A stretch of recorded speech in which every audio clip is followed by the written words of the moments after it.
हो सकता है आज के बाद आने वाले समय में ये लोग देश में चुनाव ही ना कराए, चुनावी प्रक्रिया को खत्म करने से अगले 25 साल भी ये लोग चुनाव नहीं जीत पाएंगे, तो सरकार को नष्ट करने का काम कर रहे हैं। श्री राघव चड्ढा 40 मिनट्स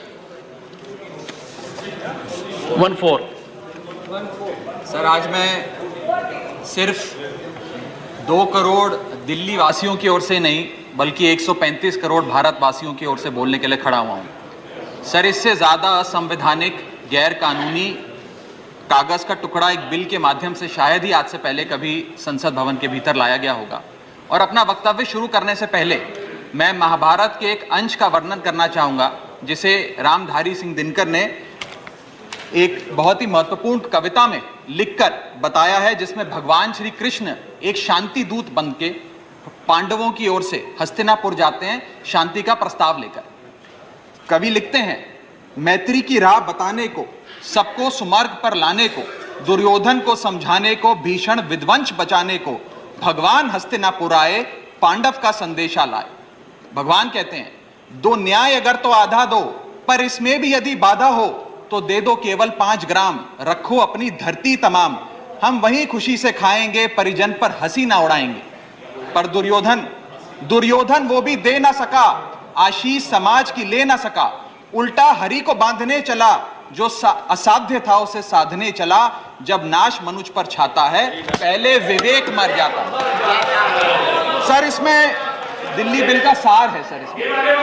सर, हम न्याय की गुहार लगाने आपके सामने आए हैं, अपने हक मांगने आए हैं, अपने हक से ज्यादा मांगने नहीं आए।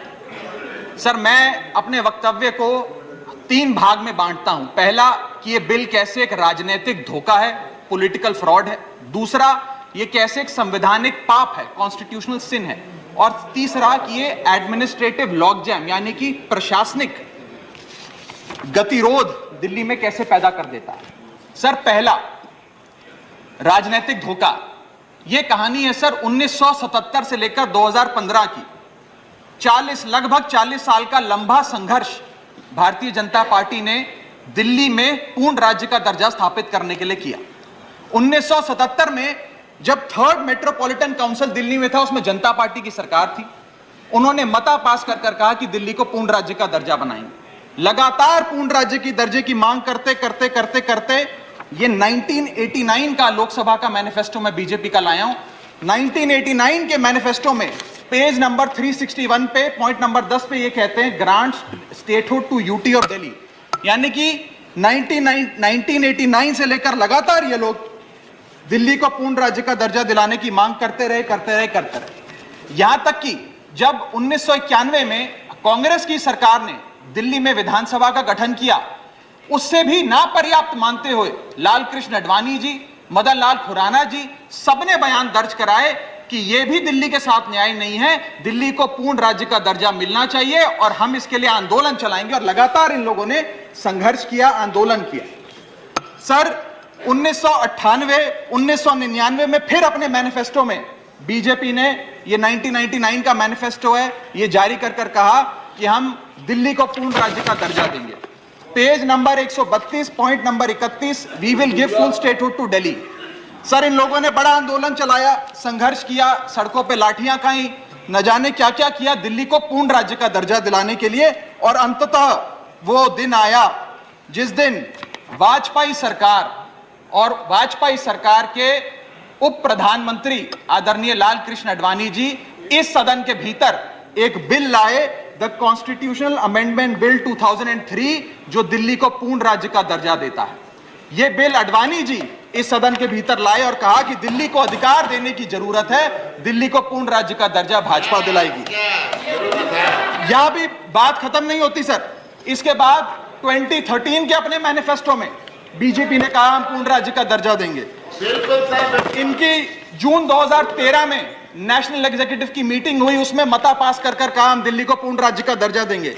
यहां तक कि इनके सांसद डॉक्टर हर्षवर्धन ने बयान दिया कि जब आदरणीय नरेंद्र मोदी जी देश के प्रधानमंत्री बनेंगे, हम दिल्ली को पूर्ण राज्य का दर्जा देंगे। ये इन सब ने सर लगातार बातें कही और दिल्ली को पूर्ण राज्य का दर्जा दिलाने की मांग लगातार भारतीय जनता पार्टी दिल्ली वालों के सामने रखती रही।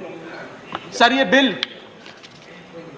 सिर्फ संविधान का और लोकतंत्र का अपमान नहीं है, यह बिल लाल कृष्ण आडवाणी जी का, अटल बिहारी वाजपेयी जी का, मदन लाल खुराना जी का, सुषमा स्वराज जी का, अरुण जेटली जी का, सबका अपमान करने का और उनके 40 साल के संघर्ष को मिट्टी में मिलाने का काम करता है। सर,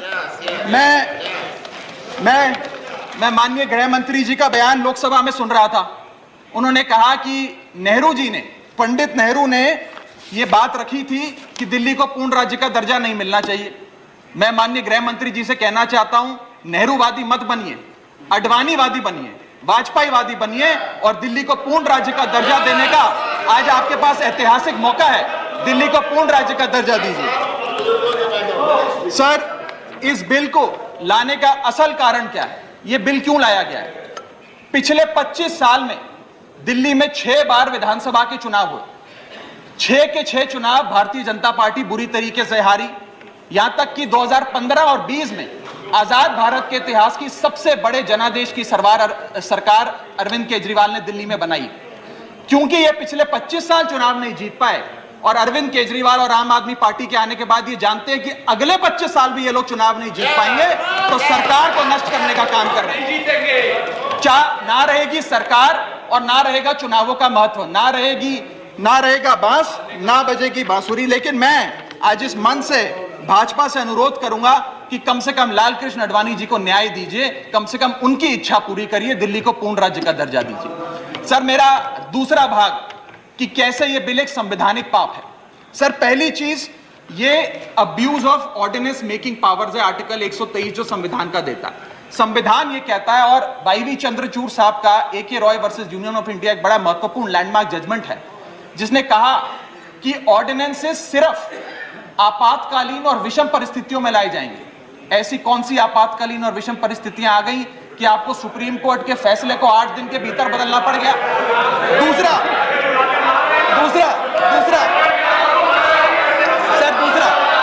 देखिए सुप्रीम कोर्ट की दूसरा बिंदु, यह सुप्रीम कोर्ट का अपमान है।